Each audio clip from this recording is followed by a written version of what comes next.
Well, Dan Clark knows exactly what it's like to win a Grey Cup. And this year, the former Rider O-lineman knows what it's like to party in a sea of green at the championship game. He helped the team win the 2013 Grey Cup, of course. And this year, he hosted Ryderville in Winnipeg. And he has made it back to join us in studio and tell us more about it. Good morning, Dan. Good morning. So how about that game last night? How about that game? How about them Riders is more important. That's right. It's electrifying. You know, from the start to finish, Rider Nation brought it all, and the players pulled it off in Rider fashion for us to win. It's electric. It's what the province needs, I would say.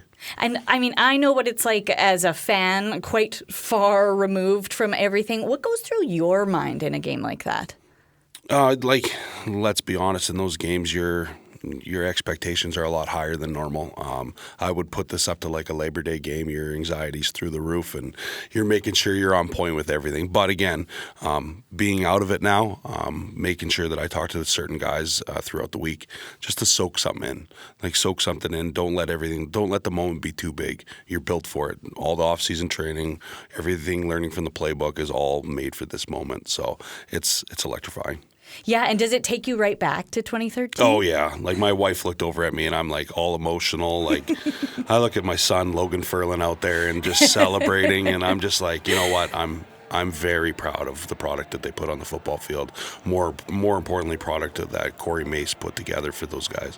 Yeah, it's been really like a culture that you can see even, again, from far removed from us in the media watching it all year long, too. You can see, this team had a real identity. Oh, absolutely. I thought Corey did a wonderful job putting guys in place that put certain aspects that they didn't have before into that game. And the thing that really got me was listening to Harris talk and AJ talk about the cult of Rider Nation. Mm-hmm. And then now they're fully immersed in it, and they absolutely love everything that Rider Nation is about. Yeah, I'm always fascinated about those guys who've had, a chance in other markets, and then they come here, and it's like, what is it like to be on the inside, right? Oh, yeah, absolutely. They're like, is it really that big? And it is really that big. Yeah, I got a chuckle. Trevor had a quote this week. He was talking, what's it like? And he said, someone asked my son for an autograph today. Oh, yeah. I'm sure everybody's getting an autograph today. So. And so tell me, for you this week, what was it like being a part of Ryderville? Oh, it's don't mess up. I'm like, don't mess up. You're hosting, making sure I'm getting everything right. But no, I love the connection with the fans. I love being able to ask, what are your thoughts? What's going on? What do you think the team can do better? Or where do you think we're going to excel at? And you know what? It's just interacting with Rider Nation that I loved, and then just trying to survive without a voice now, and then going into this week is going to be wild. Well, you're doing great so far. I did get to see you a little bit. I was around the fringes of Ryderville because I was reporting, but I saw you kind of looked like the mayor there. Like everybody wanted to give you a big hug and chat it up with you. That must be like such a busy time for you. It's super busy. I guess in between there's a lot of things for us to do, notes and stuff as you would get. But honestly, I think the interaction with the fans is what I loved. Hearing moments that they thought were great, hearing what they thought about the game plans coming up. It was something that was very special to me. And when I was asked to host, it was like something I wanted to jump at. And so was there a moment either this week or maybe just watching the game too, was there something that is going to live with you for a long time? Not to get emotional and sappy, but watching Logan Ferlin, the heartbeat of Saskatchewan, lift that trophy from Melfort, Saskatchewan. Like, man, you talk about a better thing of giving youth in our province that, if you dream big, you can make anything come true. And seeing him raise that for rural Saskatchewan, and then more importantly for Rider Nation, it was something that will always stick out to me. Yeah, I was looking at him after the game when he was talking about it. He was very emotional. And I was just thinking he must be picturing everybody at home, hey? Oh, absolutely. We watched the game with his brother and sister-in-law and their child. And honestly, it was magical to see it all come forth. Logan and I have been through some hard times with that organization, and seeing that all come forth for him. And you look at like Mitch Picton, watching Mitch's interview this morning. I'm like, you talk about a guy that's been up and down and everywhere in between, and then having that success. Brett Lawther, like his success through the time, Jorgen Hoos, and the list goes on. Like everybody in that organization has worked over the last 12 years to get where they are, and this is where they need to be. Oh, it's just so special hearing it from you. You've got just such a different perspective on it as well. And, exactly what that feeling is. Did you just go to pieces? What was your moment? It was just you look at the way my idea of what was going to happen in the game probably wasn't exactly how it came out, let's be honest.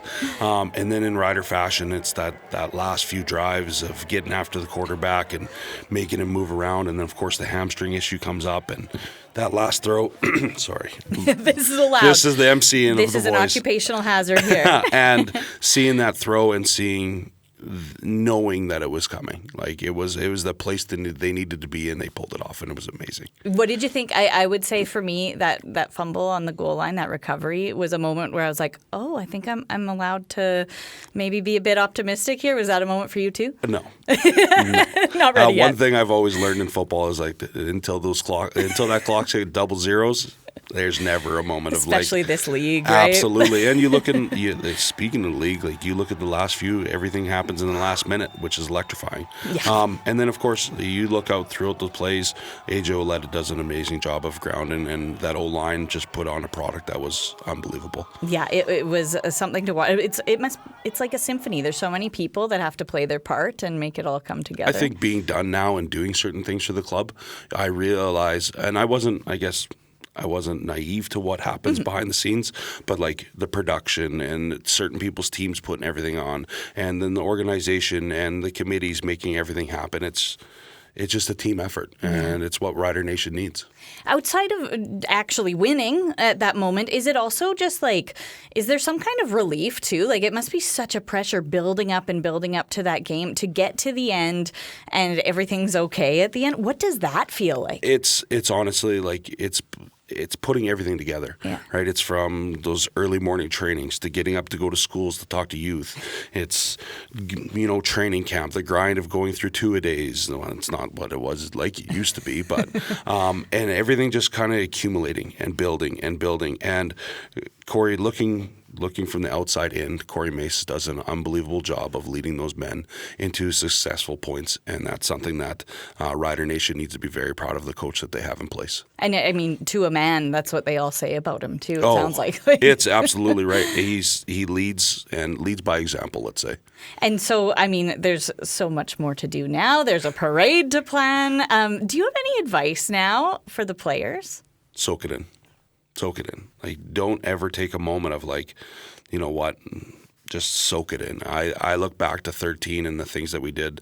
I know certain guys have certain plans in December. You can cancel that because you'll be traveling Rider Nation. And they'll be so happy to welcome you, I'm sure. Absolutely. And you know what? I'm proud of the guys. I'm proud of the guys that I've been able to spend time with and grow and see. And it's almost like being a dad watching your children grow up. But those guys deserve it. Those hard works, those seasons of losing out, and 2019 hitting the crossbar, 21 being in Winnipeg and losing, they're the moments they're built for. Yeah, you get those flashbacks when it comes to it, don't you? Of all those times. Those missed opportunities, absolutely. Those what ifs, what could have beens, but no. 2025. Grey Cup champs. Grey Cup champions. Well, thank you so much, Dan. We appreciate you coming in, especially after such a busy week for you. Thank you so much for having me, and anything for Rider Nation.